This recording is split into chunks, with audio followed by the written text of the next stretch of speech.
Кыргызстандын балбаны жаш экендигине карабай татыктуу атандаштык көрсөттү. Бул эгемен Кыргызстандын тарыхында экинчи олимпиадалык күмүш медаль болду.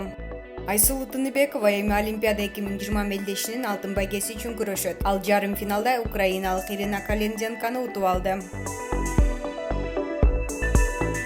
Кыргызстандык 22 жаштагы спортчу Мерим Жуманазарова Олимпиада 2020 мелдешинин коло медалын утту. Байгө үчүн таймашта ал монголиялык спортчу менен таймашып, 11 эсебинде жеңишке жетти.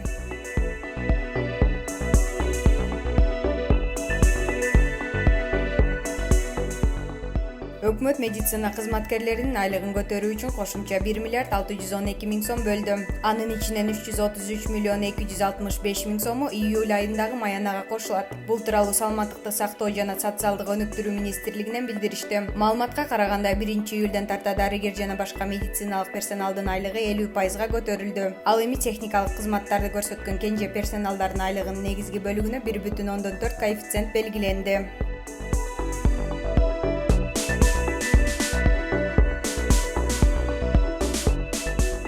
Түркиянын провинцияларында чыккан өрттөн жүздөгөн үйлөр күйүп кетти. Акыркы 5 күндөн бери өрт Түркиянын 6 провинциясында токойлорду каптап, кеминде 7 кишинин өмүрүн алган. Жүздөгөн адамдар жабыркаган. Жекшембиде Түркиянын айыл жана токой чарба министри Бекир Пакдемирли өрттүн 107 очогу көзөмөлгө алынып, дагы 5 очогуна күрөш уланып жаткандыгын маалымдаган.